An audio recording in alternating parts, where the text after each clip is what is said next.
പാവം പയ്യനാ, നമുക്ക് വേണ്ടപ്പെട്ടയാളാ. അതന്നൊരു അബദ്ധം പറ്റിയതാ. അവരുടെ കാര്യം ചെയ്, സസ്പെൻഷൻ റദ്ദാക്കി അവനെ സർവീസ് എടുക്കാൻ നോക്ക്. അതാ നല്ല നടപടി.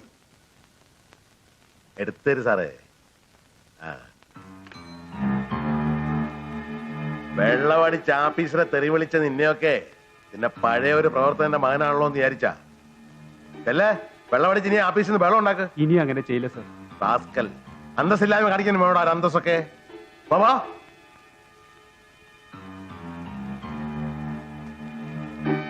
ആ, എന്തായി കോളേജിലെ സമരമൊക്കെ? ഉഷാറായി നടക്കുന്നുണ്ടല്ലോ. ഉണ്ട് സർ. ഇന്ന് രാവിലെ പ്രിൻസിപ്പാൾ ഞങ്ങളെ വിളിച്ചിരുന്നു. കോംപ്രമൈസ് തയ്യാറാണത്രേ. ഞങ്ങൾ സമരം പിൻവലിച്ചാലോ എന്ന് ആലോചിക്കുക. അപ്പൊ പ്രശ്നങ്ങളൊക്കെ തീർന്നു സർ. തീർന്നു. എന്നാലേ പ്രശ്നങ്ങൾ തീർന്നിട്ടില്ല. അതെന്താ ചേട്ടൻ അങ്ങനെ പറഞ്ഞു? വിവരദോഷികളെ, ലോകം ഉള്ളിടത്തോളം കാലം പ്രശ്നങ്ങൾ അവസാനിക്കില്ല. അവസാനിപ്പിച്ച ശരിയാവില്ല. മനസ്സിലായോ? ഇപ്പൊ മനസ്സിലായി. എന്ത് മനസ്സിലായി? പ്രശ്നങ്ങൾ ഉണ്ടാക്കുന്നതിലാണ് നിങ്ങൾ മിടുക്കാറേണ്ടത്, പരിഹരിക്കുന്നതിലല്ല. അത് ഞങ്ങൾ ആകെ കുറച്ച് പേരാ സംഘടനയിലുള്ളത്. ബാക്കി 1000 വിദ്യാർത്ഥികൾ ക്ലാസ് കയറുമ്പോ ഞങ്ങൾ എന്ത് ചെയ്യും? ജോണേ ഉള്ളത് 2 മതിയടോ. തലയ്ക്കകത്ത് മൂള വേണം. മന്ത്രി സദാശിവൻ രാജിവെക്കണമെന്നും പറഞ്ഞ് അടുത്ത ആഴ്ച അവര് സമരം തുടങ്ങാൻ പോവാ. അതിനു മുമ്പ് വേറെ എന്തെങ്കിലും ഡിമാൻഡ്സ് ഉണ്ടെന്ന് നിങ്ങൾ കോളേജ് പൂട്ടിക്കണം. അല്ലേ സമയമില്ല.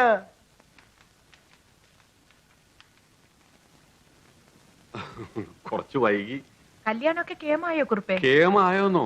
2 ലക്ഷം റുപ്യ സ്ത്രീധനം, പിന്നൊരു മാരുതി കാറും. ചെക്കൻ എഞ്ചിനീയറാ. ഗൾഫുകാർക്ക് ഈടായിട്ട് മാർക്കറ്റ് കുറച്ച് ഡള്ള. കുറുപ്പ് നോക്കി വെച്ച പയ്യൻ ബോംബെയിലാന്നല്ലേ പറഞ്ഞത്? അതെ, പിന്നെന്താണെന്ന് ചോദിച്ചാൽ ഒന്നൊക്കില്ല. അങ്ങനെ ഈ കല്യാണക്കാരി ഉള്ള ഡീറ്റെയിൽസ് കൊണ്ട് ആരെയിലുണ്ട്. നല്ലൊരു ഇടത്ത് നോക്കി ഈ കുറിപ്പ് കൊളുത്തിയിടും. ശരി, കുറുപ്പിരിക്കും. ഒരു തമാശ. അല്ല കുറുപ്പേ, നിങ്ങൾ ഈ പൈസക്ക് ടൈറ്റ് ഉണ്ടാവുമ്പോ മാത്രം വരുന്നതാണ് ഇവിടെ. പല പ്രാവശ്യം കയറി ഇറങ്ങി പോണു. സംഗതി ഒന്നും നടന്നു കാണുന്നില്ല. വെറുതെ അനാവശ്യം പറയരുത്. ഞാൻ വെറും തല്ലിപ്പൊളി അലവലാദ്യം ബ്രോക്കറൊന്നുമല്ല, അസൽ തറവാടിയാ. അല്ല, അതുകൊണ്ടല്ല. എന്താണെന്നറിയോ, നമ്മളുള്ള ഫ്രണ്ട്ഷിപ്പ് കൊണ്ട് പറഞ്ഞു പോണാണ്. ഇയാളൊരു ജഡ്ജിയാണ്. ഇനി 6 മാസേ സർവീസിലുള്ളൂ.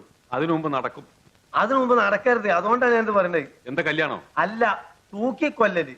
തൂക്കിക്കൊല്ലേ? ഒരു ജഡ്ജി സർവീസിലിരിക്കുമ്പോ ഫ്രീ ആയിട്ട് ഒരാളെ എപ്പം വേണമെങ്കിലും തൂക്കിക്കൊല്ലാന്നുണ്ട്. ഇവർക്ക് ഇത്ര ആളെ കൊല്ലാന്നുള്ളൊരു കോട്ടുണ്ട്. എനിക്ക് തോന്നുന്നു ഇപ്രാവശ്യം മൂപ്പര കോട്ടയിൽ കുറുപ്പിയേട്ടന്റെ കാര്യം ഓക്കെ ആയി പോകുന്നത് തന്നെയാണ്. എന്താ ചിരിക്കണേ? മോർത്തറിയില ഐസിലിട്ട് വെക്കേണ്ട തലയാണല്ലോ വിചാരിച്ചിരിച്ചു പോയതാ. അയ്യോ, ജഡ്ജി താനാവാതിരുന്ന നാട്ടുകാരുടെ ഭാഗ്യം. ഇപ്പൊ അതൊന്നും വേണ്ടിയിരുന്നില്ല. എല്ലാം ഭംഗിയായിട്ട് നടന്നതിന് ശേഷം മതിയായിരുന്നു. ഞാൻ വരട്ടെ.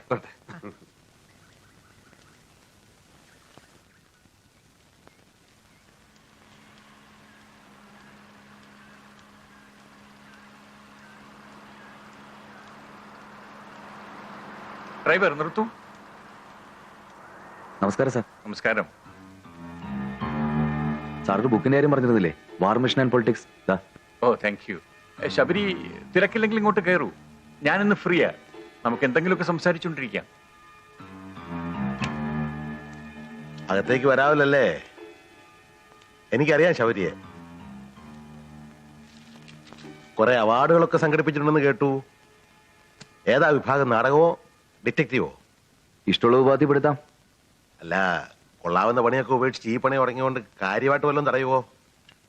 അങ്ങനെ എന്തെങ്കിലും തടയണം എന്നുള്ളവർക്ക് ഈ പണി അത്ര പറ്റിയതല്ല. ശരിയാ, ഇന്നത്തെ കാലത്ത് ആരാ ഇതൊക്കെ വായിക്കുന്നേ?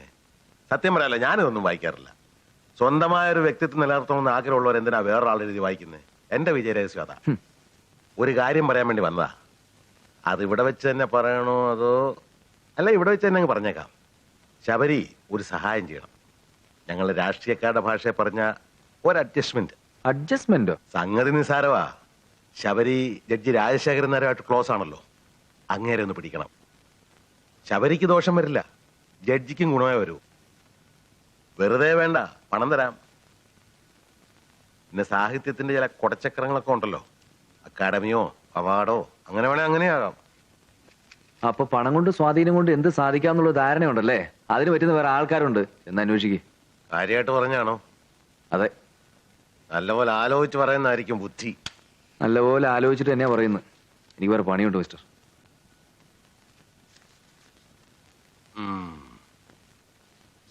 ഇതൊന്നും കാര്യമായിട്ട് എടുക്കണ്ട, ഒരു തമാശ വിട്ടുകളാ.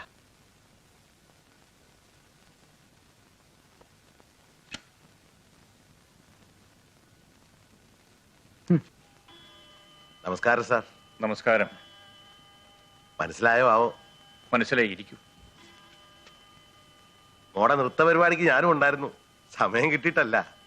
സത്യം പറയാലോ സാർ, പരിപാടി ഗംഭീരമായിരുന്നു. പെൺകുട്ടികളായാലും ഇങ്ങനെ വേണം. എന്താ അസുഖം? അല്പം ഷുഗർ ഉണ്ട്. അയ്യോ സൂക്ഷിക്കണം സാർ, ഷുഗർ അപകടകാരിയാ. പ്രഷറും ഹാർട്ടും ഷുഗറും കൂടെ ഒരു സ്ഥിര ഐക്യമുന്നണിയാ. മുറിവുകളൊന്നും പറ്റാതെ നോക്കണം. അല്ല, വന്നതിന്റെ ഉദ്ദേശം പറഞ്ഞില്ല. ഒരു ഡെപ്യൂട്ടി കളക്ടറുടെ പ്രൊമോഷൻ ശരിയാക്കാൻ തലസ്ഥാനത്തേക്ക് പോകുന്ന വഴിയാ. ഞാനൊരു കിങ് മേക്കർ ആണെന്ന് ആ ചിലരൊക്കെ പറയുന്നത് വെറുതെയാ. അർഹിക്കുന്നവരെ സഹായിക്കും, അത്ര തന്നെ. ഇപ്പോഴും വരവിന്റെ ഉദ്ദേശം പറഞ്ഞില്ല. ഓ വെറുതെ. മന്ത്രി ഓങ്ങല്ലൂർ സദാശിവന്റെ കേസ് ഹിയറിംഗ് നടക്കാണല്ലോ. കോൺട്രാക്ടർ ബാഹുലയം കോടതി വരില്ല. അഥവാ വന്നാലും നുണയെ പറയൂ. കോടതി കാര്യങ്ങൾ ഇവിടെ വെച്ച് സംസാരിക്കണ്ട. മറ്റു വല്ലതും പറയാനുണ്ടോ? ശരിയാ, സംസാരിക്കാൻ കൊള്ളത്തില്ല സാറേ. റിട്ടയർമെന്റിന് ശേഷം സാർ എങ്ങനെയാ, നാട്ടിൽ തന്നെ കൂടാനാണോ ഉദ്ദേശം? അതൊന്നും നിശ്ചയിച്ചിട്ടില്ല. നാടാണ് എപ്പോഴും നല്ലത് സാർ. ഒരു തെങ്ങും തുപ്പും ബംഗ്ലാവും കൂടെ ഞാൻ വിൽക്കാൻ പോവാ. സാറിന് വേണേ നോക്കാം. സാറിന്റെ സ്ഥലമൊക്കെ കേസിൽ കിടക്കാണെന്ന് അറിഞ്ഞു. ഇതൊന്നും നമ്മൾ തമ്മിൽ സംസാരിക്കേണ്ട കാര്യമല്ല. ശരിയാ, ഞാൻ വന്ന കാര്യം പറയാം. സാറ് വലിയ കണിശക്കാരനാണെന്ന് കേട്ടിട്ടുണ്ട്.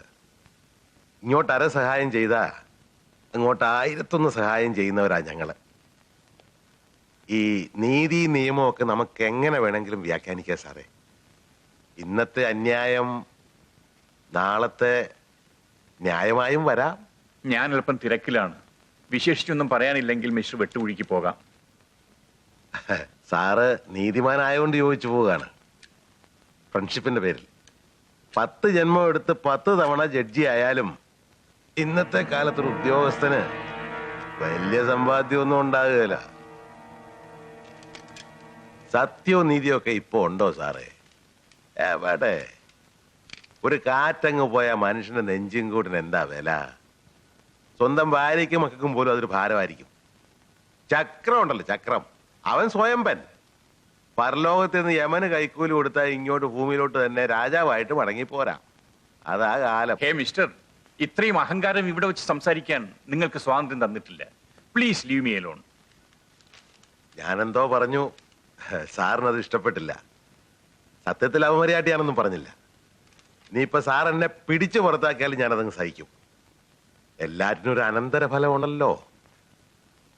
പണ്ടൊരു ചെറുപ്പക്കാരൻ DYSP എന്നോട് കളിക്കാൻ വന്നു. 24 മണിക്കൂറിനകം പോസ്റ്റ്മോർട്ടം നടന്നു. സൂയിസൈഡ് ആയിരുന്നു. ബോഡി ഞാൻ തന്നെ ഏറ്റുവാങ്ങിയത്. അല്ല സാറേ, മനുഷ്യന്റെ സ്ഥിതി ആർക്ക് പ്രവചിക്കാൻ പറ്റും? ഇത്രയും സംസാരിക്കാൻ അനുവദിച്ചത് ഞാൻ വിഡ്ഢിയായതുകൊണ്ടല്ല. അതെന്റെ മാന്യത എന്ന് കരുതിയാൽ മതി. എനിക്കറിയാം സാറ് മാന്യനാ. ഞാനും അതെ. ഇപ്പൊ ഞാൻ അങ്ങോട്ട് ഇറങ്ങട്ടെ സാർ. മിസ്റ്റർ വെട്ടുകുഴി, ഇവിടെ വരൂ. ഇതെടുത്തുകൊണ്ട് പൊയ്ക്കുള്ളൂ. എനിക്ക് മറവ് പറ്റാറില്ല സാർ. അതവിടെ ഇരുന്നോട്ടെ. I say you take it and get out.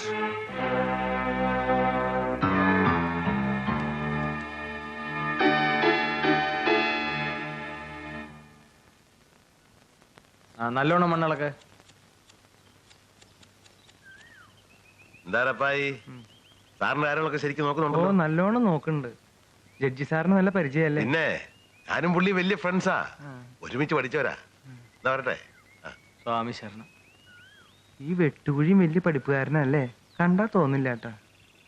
ഒന്നിച്ച് പഠിച്ചതാണെങ്കിൽ അത് 1-ാം ക്ലാസ്സിൽ അവനെ തരമുള്ളൂ. അതിനപ്പുറത്തോട്ട് എന്തായാലും ഇല്ല, തീർച്ച. മുഖമൊന്ന് മാറ്റിയേ. ഇയാൾ ആരെയോടെ നോക്കുന്നേ? മാസം വല്ലതും ഞണ്ണുണ്ടായോ? സർക്കാരും ഒക്കെ സ്ഥാപനമോ? ജോലി ചെയ്യടോ.